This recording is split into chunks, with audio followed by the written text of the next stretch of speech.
Bonjour, chers amis, je suis vraiment honoré d'avoir l'occasion de partager avec vous aujourd'hui un message d'espoir et d'encouragement.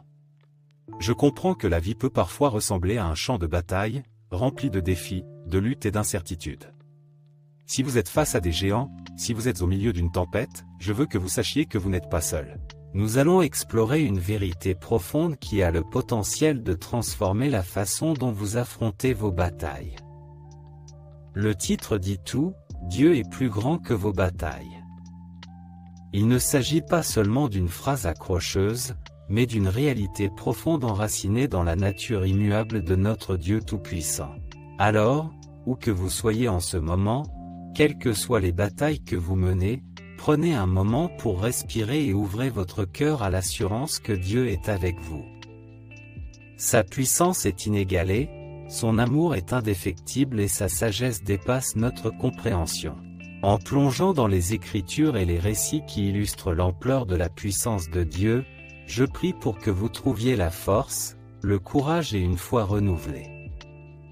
Notre voyage d'aujourd'hui ne consiste pas seulement à reconnaître l'ampleur de nos batailles, mais aussi la grandeur écrasante de notre Dieu.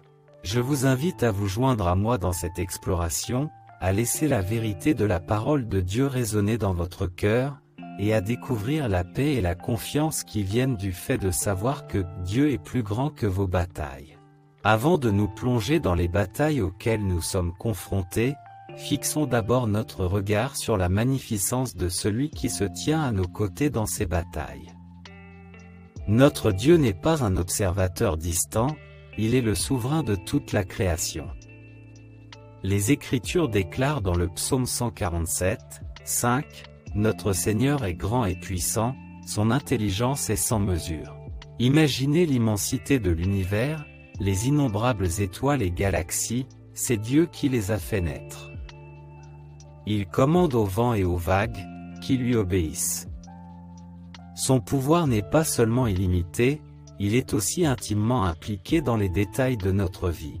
Ésaïe 55, 8-9 nous rappelle la grande différence entre nos pensées et celles de Dieu, entre nos voies et les siennes. Car mes pensées ne sont pas vos pensées, et vos voies ne sont pas mes voies, déclare le Seigneur. Car, de même que les cieux sont plus élevés que la terre, de même mes voies sont plus élevées que vos voies, et mes pensées que vos pensées. La sagesse de notre Dieu dépasse notre entendement et sa puissance ne connaît pas de limite. Alors que nous relevons les défis qui se présentent à nous, ancrons nos cœurs dans la vérité inébranlable que nous servons un Dieu dont la puissance transcende tout ce que nous pouvons comprendre. Dans les prochaines minutes, nous explorerons les Écritures qui révèlent l'autorité souveraine de Dieu, et je prie pour que, ce faisant, vous trouviez le réconfort et le courage de savoir que le Dieu qui a créé l'univers est intimement impliqué dans votre histoire. Explorons le thème de la foi face aux géants. L'une des histoires les plus emblématiques de triomphe sur des obstacles apparemment insurmontables est celle d'un jeune berger nommé David qui a affronté le géant Goliath. Le jeune berger, armé uniquement d'une fronde et de pierres, a affronté l'imposant géant Goliath, champion de l'armée philistine. Les chances étaient contre lui, mais la foi de David en Dieu était inébranlable. D'une seule pierre bien visée, Goliath tomba, et la victoire de David devint un testament de la puissance de la foi face aux géants.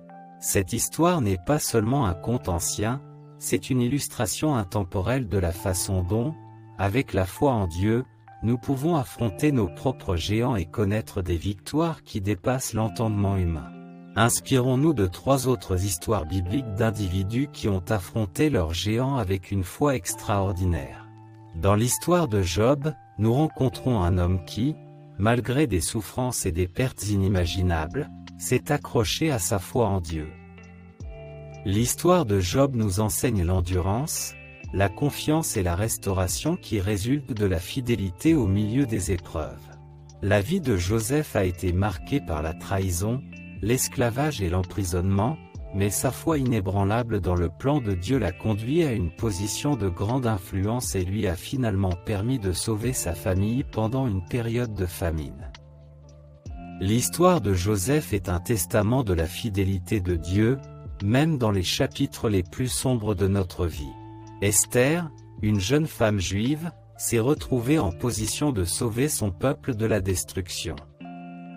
Malgré les risques, elle a approché le roi avec courage, confiante dans les conseils de Dieu. L'histoire d'Esther illustre le pouvoir de la foi et du courage dans l'accomplissement d'un dessein divin. Ces histoires, comme celle de David, nous rappellent que notre foi en Dieu peut renverser le cours des choses face aux géants que nous affrontons. En plongeant dans ces récits, puissiez-vous trouver la force et l'inspiration pour votre propre voyage de la foi. Dans les moments de lutte, d'incertitude et de douleur, nous pouvons trouver du réconfort dans la vérité réconfortante que Dieu est proche. Le psaume 46, 1 déclare « Dieu est notre refuge et notre force, un secours très présent dans la détresse ». C'est dans sa présence que nous découvrons une source de force et de paix inébranlable. Permettez-moi maintenant de partager une histoire puissante et fidèle qui illustre l'impact transformateur de la force que l'on trouve dans la présence de Dieu. Smith était confronté à une période de profonde perte personnelle et de chagrin d'amour. Le poids du chagrin lui paraissait insupportable, et chaque jour lui semblait être une bataille difficile. Dans ces moments-là, il s'est réfugié dans la prière et la méditation de la parole de Dieu. Au cours d'une nuit particulièrement difficile, alors que les larmes coulaient sur le visage de Monsieur Smith, la présence de Dieu a envahi la pièce. Dans ce silence, une paix profonde a envahi Smith, lui donnant une force qui dépasse l'entendement humain. Par la prière, il a trouvé le courage d'affronter chaque jour, confiant que la présence de Dieu les soutiendrait. Avec le temps, le processus de guérison a commencé, et la douleur qui semblait insurmontable a progressivement cédé la place à un profond sentiment de paix et de restauration. Ce témoignage personnel nous rappelle que, même dans les moments les plus sombres, la présence de Dieu est un phare de lumière et de force. Alors que nous poursuivons notre exploration, je vous encourage à réfléchir au moment de votre vie où vous avez ressenti la présence tangible de Dieu, qui vous a donné la force nécessaire pour affronter les défis. Puissent ces réflexions approfondir votre lien avec celui qui promet d'être toujours avec nous. Lorsque nous naviguons sur le champ de bataille de la vie, nous ne sommes pas laissés sans défense. Dans les Écritures, et plus précisément dans Éphésiens 6, 10-18, l'apôtre Paul propose une analogie puissante, l'armure de Dieu. Décortiquons cette métaphore et comprenons l'armure spirituelle que Dieu nous fournit pour affronter les batailles qui se présentent à nous. L'apôtre écrit, « Enfin, soyez forts dans le Seigneur et dans la force de sa puissance.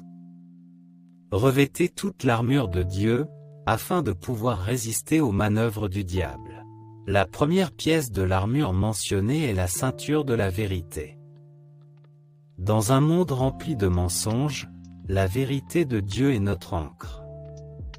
Elle nous protège contre la tromperie et fournit un fondement à notre foi.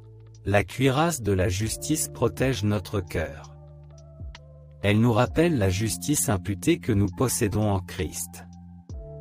Lorsque nous affrontons des batailles, notre position dans sa justice nous protège de la condamnation. Nos chaussures nous permettent de partager l'évangile de la paix.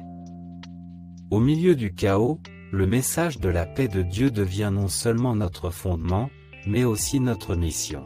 Le bouclier de la foi éteint les flèches enflammées du doute et de la peur. C'est une déclaration selon laquelle, malgré les défis, notre confiance inébranlable en Dieu nous protégera des assauts de l'ennemi. Le casque du salut protège notre esprit. Il nous rappelle notre identité en Christ et protège nos pensées des attaques de l'ennemi. Enfin, l'épée de l'esprit, qui est la parole de Dieu, est notre arme offensive. Ce n'est pas seulement une position défensive, c'est une force active et puissante contre les plans de l'ennemi.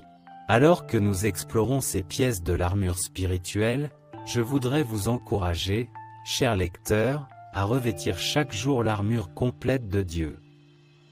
Il ne s'agit pas d'une simple métaphore, mais d'un appel à l'action. Chaque pièce est vitale et, ensemble, elles nous permettent de tenir fermement face aux batailles auxquelles nous sommes confrontés. Puissiez-vous être inspirés à mettre consciemment la ceinture de la vérité, la cuirasse de la justice, les chaussures de l'évangile de paix, le bouclier de la foi, le casque du salut et à manier l'épée de l'esprit, la parole de Dieu. En adoptant cette image puissante, qu'elle nous rappelle constamment que dans l'armure de Dieu, nous trouvons la force, la protection et la victoire contre les forces qui cherchent à nous abattre. Les Écritures nous assurent que la peur ne vient pas de Dieu. En 2 Timothée 1h7, nous lisons « Car Dieu nous a donné un esprit non de crainte, mais de force, d'amour et de maîtrise de soi. » La peur, souvent alimentée par l'inconnu, peut nous paralyser et nous empêcher d'avancer dans la foi. La foi devient notre antidote à la peur. Lorsque nous faisons confiance aux promesses de Dieu, la peur perd son emprise. Le bouclier de la foi, qui fait partie de l'armure fournie par Dieu, devient notre protection contre les flèches de l'anxiété. Le doute s'insinue souvent dans le champ de bataille de l'esprit. Romains 12h2 nous encourage, « Ne vous conformez pas au monde présent, mais soyez transformés par le renouvellement de votre intelligence. » Lorsque le doute surgit, nous le combattons en alignant nos pensées sur la vérité de Dieu. Permettez-moi de partager un autre témoignage puissant, cette fois, l'histoire d'une victoire sur la peur et le doute grâce à une foi inébranlable. William était confronté à un moment charnière rempli d'incertitudes. Les doutes sur l'avenir et la peur de l'inconnu menaçaient d'éclipser la foi de William. Pourtant, à ce moment-là, il s'est tourné vers Dieu dans la prière, cherchant à être guidé par une série d'événements que l'on ne peut qualifier que d'intervention divine. Dieu lui a apporté la clarté et la paix. Le parcours de William au cours de cette saison est devenu un témoignage de la fidélité de Dieu à dissiper la peur et le doute. Cette histoire nous rappelle que, dans les moments d'incertitude, les promesses de Dieu sont inébranlables. Nous surmontons la peur et le doute non pas par nos propres forces, mais en nous appuyant sur la force et les promesses de notre Père Céleste. Alors que nous arrivons à la fin de notre temps ensemble, j'espère que vous ressentirez la chaleur de l'amour de Dieu et la force qui vient du fait de savoir qu'il est vraiment plus grand que toutes les batailles auxquelles vous pouvez être confrontés. Nous avons exploré l'ampleur de la puissance de Dieu, affronté des géants avec une foi inébranlable, trouvé de la force dans la présence réconfortante de Dieu, revêtu l'armure de Dieu pour le combat, et appris à surmonter la peur et le doute par la puissance de la foi. N'oubliez pas que ce voyage ne s'arrête pas là. Il s'agit d'une exploration permanente de la foi, d'une marche continue avec celui qui tient l'univers entre ses mains. À mesure que vous avancez, puissiez-vous faire résonner dans votre cœur les vérités que nous avons découvertes aujourd'hui, en vous guidant à travers les défis et en vous inspirant pour inspirer les autres. Je tiens à exprimer ma gratitude à chacun d'entre vous pour avoir fait partie de cette communauté. Votre présence, vos prières et votre engagement font de cet espace un lieu d'encouragement et d'amour. Continuons à partager les bénédictions, à nous élever les uns les autres dans la prière et à être des phares de la lumière de Dieu dans un monde qui en a besoin. Avant de nous quitter, prenez le temps d'aimer cette vidéo si vous ne l'avez pas encore fait, abonnez-vous à notre chaîne pour recevoir d'autres messages de foi et de motivation, et n'oubliez pas d'activer les notifications pour ne jamais manquer une mise à jour. Enfin, si vous avez des demandes de prière spécifiques, ou si vous souhaitez que nous abordions un sujet dans nos prochaines vidéos, n'hésitez pas à laisser vos commentaires ci-dessous. Notre communauté est là pour se soutenir et s'encourager mutuellement. Alors que nos chemins se séparent, emportez avec vous l'assurance que Dieu est avec vous à chaque pas. Que son amour vous entoure, que sa paix vous soutienne et que sa joie remplisse votre cœur. Jusqu'à ce que nous nous retrouvions, Restez bénis, restez inspirés et marchez en sachant que Dieu est plus grand que vos batailles.